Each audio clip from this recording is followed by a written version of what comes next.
No bad puns or one-liners this time, because the boss doesn't mess around.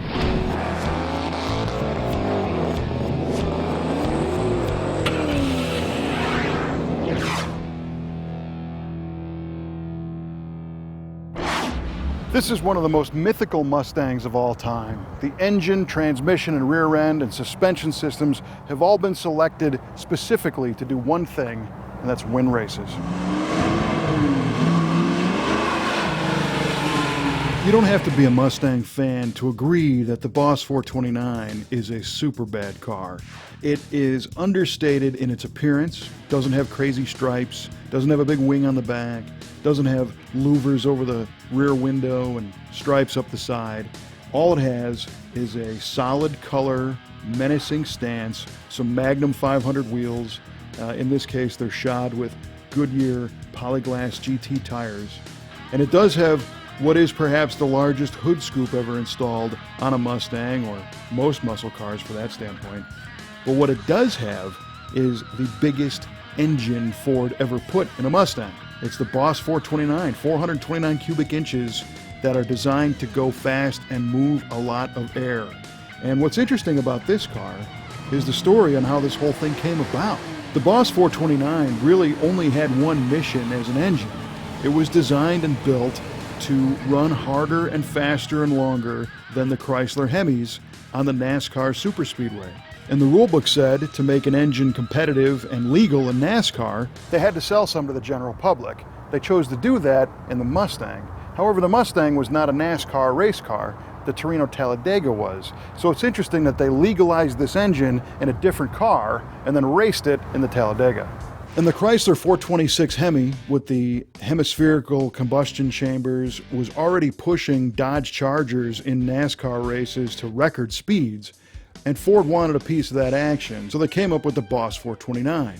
And this is basically an FE series bottom end, bored out and stroked to 429 cubic inches, but it's wearing a very special set of aluminum semi-hemispherical cylinder heads. They weren't a true Hemi. Ford actually called them a crescent shape, but a rounded combustion chamber that was designed to move a lot of air.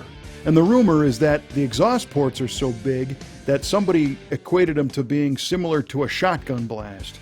So that's how this engine got its nickname of the Shotgun Hemi. So you'll notice we've been talking about NASCAR, but in the terms of a Mustang.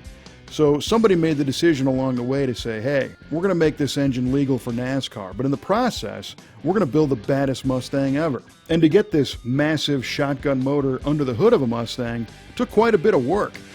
Ford subcontracted a shop called CarCraft to actually build these cars.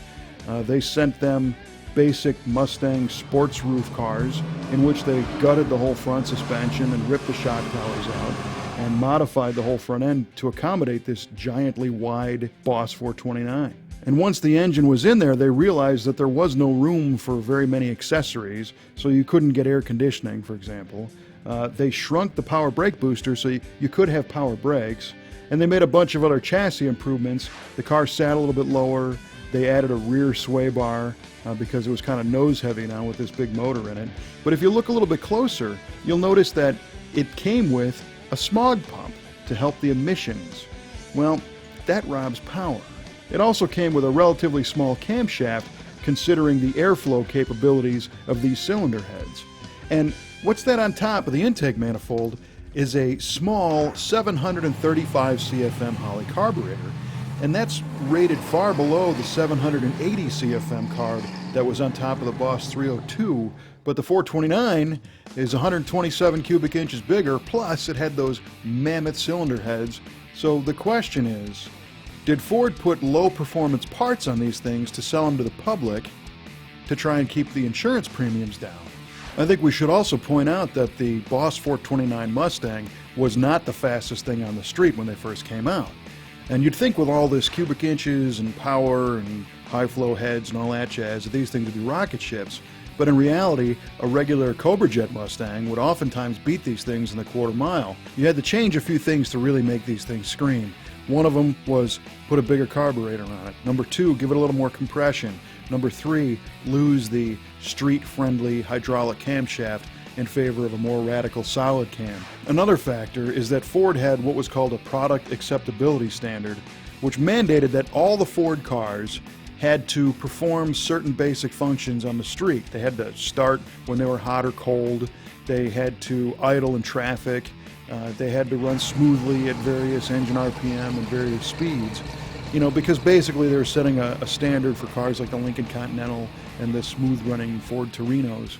And to expect that a full-on race motor like a Boss 429 be subject to these same what we call noise, vibration, and harshness standards today seems a little bit ridiculous and undoubtedly hampered the power of these cars. Chrysler and General Motors didn't put these kind of ridiculous limitations on their high-performance engines, so they built them nastier and they vibrated and shook more, but they made more power. But at the end of the day, it's hard to argue that the Boss 9 is not the baddest Mustang ever built. Sure, there are cars today that have come out with superchargers and Shelby versions that made more power, but the evidence is when you watch a Boss 9 cross an auction block, these things get stratospheric numbers because everybody loves these cars. So that's why we chose this one to be the muscle car of the week from the Brothers collection.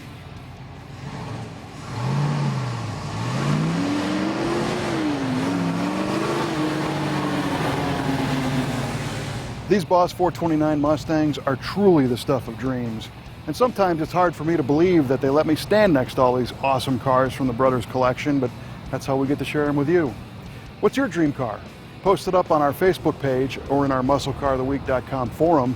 Who knows, if we have one here in the collection, maybe we'll do a video on it just for you. And subscribe to the YouTube channel so you don't miss that episode or any episode of Muscle Car of the Week.